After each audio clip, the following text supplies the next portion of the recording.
বহু বছর পর স্কুল জীবনের সবচেয়ে প্রিয় বান্ধবী বিদিশার সাথে কথা বলে শ্রাবণী মোবাইলটা রাখলো টেবিলে। প্রায় 20 বছর পর বিদিশার সাথে কথা বলে শ্রাবণীর মনটা বেশ প্রফুল্ল হয়ে উঠলেও শুনতে পাচ্ছে শাশুড়ি সুলেখা দেবীর গজগজানি। বুড়ি বয়সে আদিক্ষেতা দেখে আর বাঁচিনি। ঘরে সমস্ত কাজ ফেলে বান্ধবীর সাথে ফোনে গল্প হচ্ছে মহারানী। শ্রাবণীর এগুলো এখন গা সওয়া হয়ে গেছে।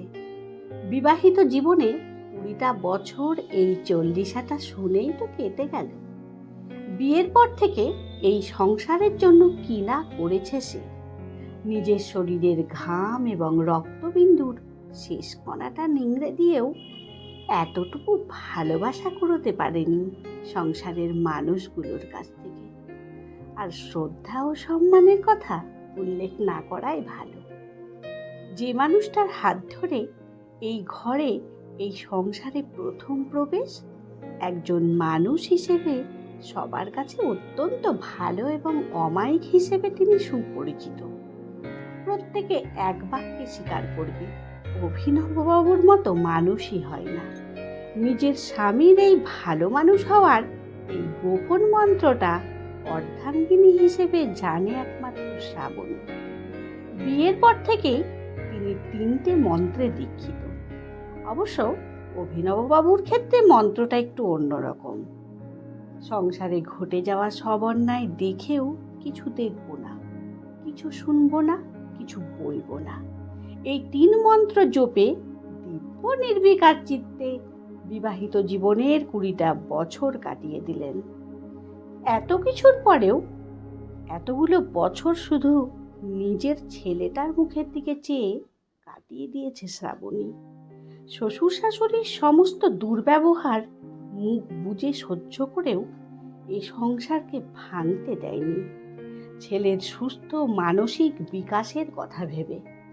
ছেলেটাকে শুধু বড় করাই নয়, তাকে এখন মানুষের মতো মানুষ করে তোলাই ছিল ওর একমাত্র উদ্দেশ্য।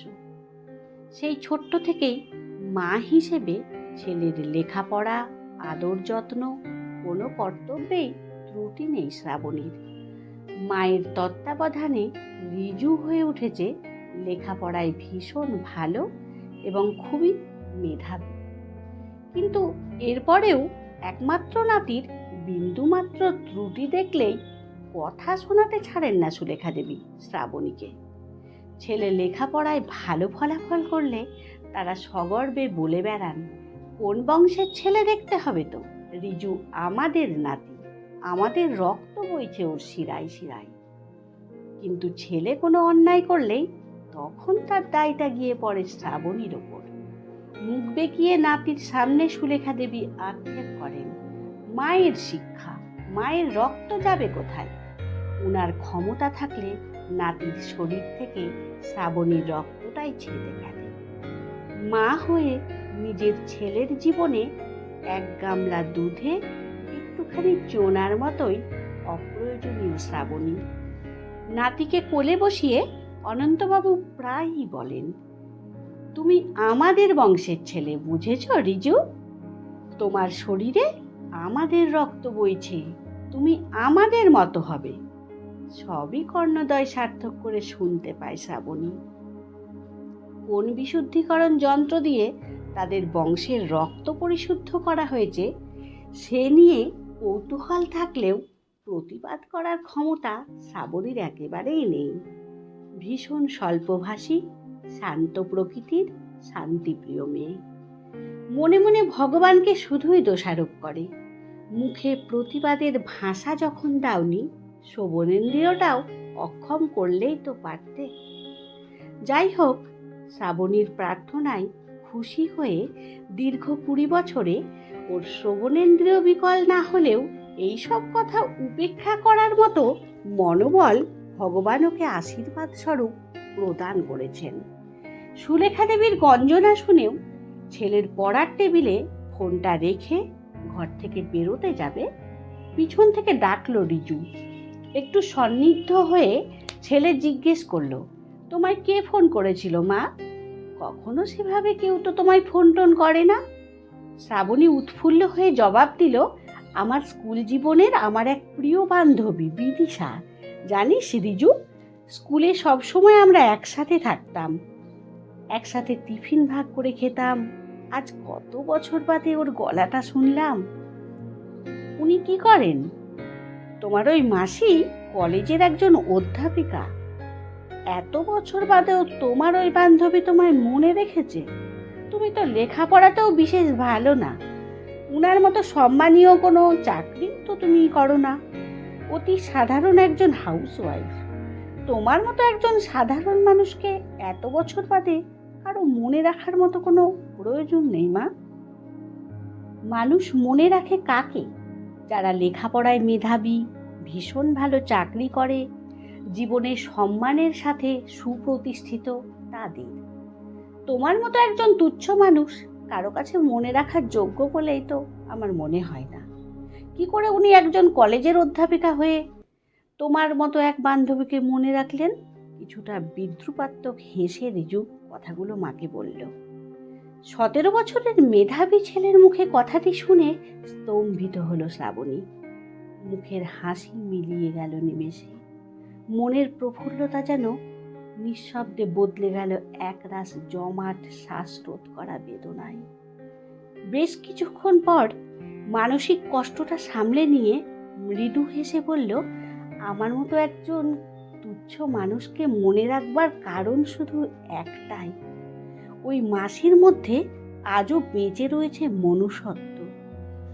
ওর হৃদয়ে এখনো সজোর ভালোবাসা, আবেগ, এই সূক্ষ্ম অনুভূতিগুলো রয়েছে। শিক্ষার দম্ভ ওই মাসিকে ভালোবাসার সম্পর্ককে উপেক্ষা করতে, অসম্মান করতে শেখায়নি রিজু। আজ সারা দিন আর সেভাবে কাজে মন বসাতে পারল না শ্রাবণী। এতগুলো বছর যে ছেলের জন্য মুখ বুজে সব সহ্য করলো, এত কষ্ট, এত আত্মত্যাগ, আজ সেই ছেলের মুখে এই কথাগুলো ঠিক মেনে নিতে পারছে না মন থেকে। পরিচয়ে শ্রাবণী এ বাড়ির বউ হলেও সম্মান মর্যাদায় মায়ের স্থান যে ঠিক কোথায় বুঝে নিতে অসুবিধা হয়নি বুদ্ধিমান ছেলের। আজ সব কাজই কেমন যেন এলোমেলো হয়ে যাচ্ছে, আর এই অমনোযোগের খেসারত দিতে হলো খাবার টেবিলে। আজ সব রান্নাই হয়েছে বিস্বাদ। এই অপরাধের নিরিখে খাবার টেবিলে যে কি ঝড় বয়ে গেল তা সহজেই অনুমেয়। শ্রাবণী শুধু অবাক হয়ে দেখল ছেলে আর স্বামী বিনা প্রতিবাদে দিব্যি মেনে নিল সব কিছুই, যেন শ্রাবণী প্রতিদিনই এমনটাই করে থাকে। এর মধ্যে রিজুর আবার সরস মন্তব্য, মায়ের কোনো কাজেই পারফেকশননেস নেই, একেবারেই ডিসগাস্টিং। সুলেখা দেবী নাতির কথায় সায় দিয়ে বললেন, তোর মা তো বরাবরই এরকম, সাধে কি আর রেগে যায়? সবার সব কথা শুনে শ্রাবণী আবার মৃদু হেসে অভিনববাবুর দিকে ফিরে বললেন, সবাই এতক্ষণ এত মন্তব্য করলো, আমার আজকের এই অপরাধে তোমার কোনো বক্তব্য নেই? অভিনববাবু কোনো প্রত্যুত্তর না দিয়ে স্ত্রীর দিকে চোখের জ্বলন্ত দৃষ্টি নিক্ষেপ করে চেয়ার ছেড়ে উঠে পড়লেন। রবিবারের দুপুরে সবাই যখন খাওয়া দাওয়ার পর ভাত ঘুমে মগ্ন, ফ্রিজে খাবারগুলো ঢুকিয়ে রান্নাঘর পরিষ্কার করে শ্রাবণী বসল একটা গল্পের বই নিয়ে। বেশ জমে উঠেছে গল্পটা। রসভঙ্গের মতো হঠাৎই বেজে উঠল কলিং বেল। দরজা খুলে দেখল অনিমেষ মুখার্জি এবং তার স্ত্রী রুমেলা মুখার্জি দাঁড়িয়ে আছে বাইরে। তাড়াতাড়ি তাদের ঘরে এনে বসালো শ্রাবণী। অত্যন্ত ধনী এবং নিঃসন্তান এই দম্পতির পাড়ায় সুনাম এবং সম্মান দুইই রয়েছে। নিজেদের অর্থে অনাথালয় তৈরি করেছেন। অনেক অনাথ শিশু আজ আশ্রয় পেয়েছে সেখানে। সেই অনাথালয়ের পরিচালনার জন্য আজ নিজেরাই বাড়ি বাড়ি ঘুরে অর্থ সংগ্রহ করেন। শ্রাবণী যতটুকু পারে অর্থ দিয়ে সাহায্য করে প্রত্যেক মাসে। তা আপনাদের অনাথালয় এখন কেমন চলছে মাসিমা? হাসি মুখে প্রশ্ন করল শ্রাবণী। ভালোই। তবে আমাদের এই বার্ধক্য এখন সব কিছুতেই বাধা হয়ে দাঁড়াচ্ছে জানো। শরীরটা সবসময় ভালো থাকছে না, আর শিশুগুলির প্রতি একটু অবহেলাই হচ্ছে। বেশ বুঝতে পারছি, রান্নার মেয়েটা বাচ্চাগুলোকে না দিয়ে অর্ধেক খাবার নিজেই চুরি করে নিয়ে বাড়ি নিয়ে যায়। শিশুগুলি প্রায়ই আধপেটা খেয়ে থাকছে।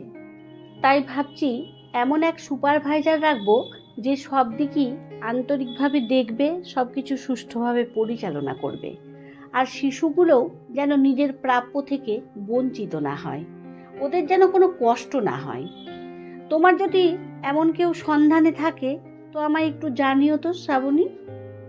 অবশ্যই মাসিমা, নিশ্চয় জানাবো।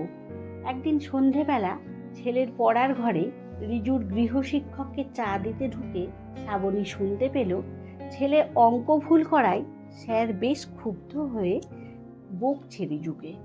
মাথা নিচু করে বসে রয়েছে রিজু। তবে আর না দাঁড়িয়ে চায়ের কাপটা রেখে দরজা বন্ধ করে সেই মুহূর্তে বেরিয়ে এলো ঘর থেকে শ্রাবণী। স্যার চলে যাওয়ার পর আস্তে আস্তে আবার ঢুকলো ছেলের ঘরে। মাথায় স্নেহের হাত বুলিয়ে জিজ্ঞেস করলো, তোমার কি অঙ্ক বুঝতে অসুবিধা হচ্ছে রিজু? স্যারের কাছে কি ঠিক করে বুঝতে পারছো না? তোমায় বলে কি হবে? তুমি ওসব বোঝো না জানো? যা জানো না তা নিয়ে কথা বলো না। আজকাল তুমি এভাবে আমার সাথে কথা বলো কেন রিজু? আমি তোমার মা। তোমার কাছে সম্মান পাওয়ার কি কোনো অধিকার নেই আমার? সব সময় কেন এভাবে তুমি আমায় অসম্মান করো? বাড়ির সবাই খারাপ ব্যবহার করলেও তোমার কাছ থেকে তো একটু ভালো ব্যবহার আশা করতেই পারি, কি তাই না? 100 বার অসম্মান করব। তুমি তোমার এখতিয়ারের বাইরে গিয়ে অবুঝের মতো যদি অশিক্ষিতের মতো প্রশ্ন করো তাহলে অসম্মান করবই। দাদু ঠাম এমনি এমনিই তোমাকে বকে না, তুমি কোনো কাজই ঠিক মতো করতে পারো না। আমার সব বন্ধুদের মায়েরা কিছু না কিছু জব করে, কত স্মার্ট, ইংরেজিতে কথা বলে, আর তুমি একজন স্বল্প শিক্ষিতা হাউসওয়াইফ। ওদের মায়েরা কেমন ইংরেজিতে কথা বলে, তুমি তো সেটাও পারো না। আমার বন্ধুদের কাছে তোমায় নিয়ে গর্ব করে কিছু বলবার নেই। মা হিসেবে তোমাকে আমার পরিচয় দিতেই লজ্জা করে। ছেলের কথাগুলো শুনে শ্রাবণীর মনে হচ্ছে যেন ও আর এই পৃথিবীতে নেই, কোনো মহাশূন্যে নিরুদ্দেশের পথে ভেসে যাচ্ছে। ছেলের মনে ওর প্রতি এত ঘৃণা, এত বছরে এত ভালোবাসা স্নেহের কি কোনোই মূল্য নেই? আজ পরিষ্কার বুঝতে পারছি রিজু এই বংশের ছেলে, এই বংশের যোগ্য উত্তরসূরি। দাদুর কথা সত্যি করে নাতি হয়ে উঠেছে আজ ঠিক তাদেরই মতো। মায়ের লজ্জাজনক রক্তটা শরীর থেকে হয়তো ছেলে নিজেই ছেঁটে বাদ দিয়ে দিয়েছে এখন। আর না দাঁড়িয়ে আস্তে আস্তে ঘর থেকে বেরিয়ে এলো শ্রাবণী। টেবিলে রাখা ফোনটা তুলে ফোন করলো রুমেলা দেবীকে। রুমেলা দেবী ফোনটা রিসিভ করতেই শ্রাবণী ভগ্ন কণ্ঠে থেমে থেমে বলল, আপনাদের অনাথালয়ের সুপারভাইজার আমি পেয়ে গেছি মাসিমা। পরের দিন সকালে ঘরে একেবারে হুলুস্থুলু কাণ্ড। রিজুর স্কুল বাস এসে ফিরে গেল, ঠিক সময় মতো তৈরি হতে পারেনি। স্ত্রী করা স্কুল ড্রেসটা আজ রেডি ছিল না হাতের কাছে। অভিনববাবুর অফিসে দেরি হয়ে যাচ্ছে, সকালের চা আর জলখাবার ঠিকমতো পৌঁছয়নি ডাইনিং টেবিলে। ঘুম থেকে উঠে অনন্তবাবুর খালি পেটে চিরতার জল খাওয়া হলো না, কেউ সেটা তৈরি করে রাখেনি আজ। সুলেখা দেবী সকালের ওষুধগুলো খেতেই ভুলে গেলেন, আজ তো কেউ সেটা সামনে এগিয়ে দেয়নি। সংসারের এত কাজ এক হাতে সামলানো সেই অপ্রয়োজনীয় অপদার্থ মানুষটিকে যে আর খুঁজে পাওয়া যাচ্ছে না। সকাল থেকে সব কাজে লণ্ডভণ্ড করে ঘরে এক বিশৃঙ্খল অবস্থা। চারিদিকে সব জায়গায় ফোন করে শ্রাবণীর কোনো সন্ধান না পেয়ে পুলিশে খবর দিতে বাধ্য হলো অভিনববাবু। ঠিক সেই সময় অনেক খোঁজাখুঁজির পর শ্রাবণীর বইয়ের ভাঁজ থেকে রিজু খুঁজে পেল মায়ের চিঠিটা। শ্রাবণী লিখে গেছে, আজ শুধুমাত্র নিজের কথা ভেবেই এত বছর বাদে প্রথম একটা সিদ্ধান্ত নিলাম আমি। দুঃখ একটাই, সিদ্ধান্তটা নিতে বড় দেরি করে ফেললাম। জীবনের এতগুলো বছর খরচ করে নিজের সর্বস্ব দিয়েও তোমাদের কারোরই মনের মতো হয়ে উঠতে পারলাম না এক মুহূর্তের জন্য। এমনকি নিজের সন্তানের কাছেও হয়ে উঠতে পারিনি যোগ্য মা।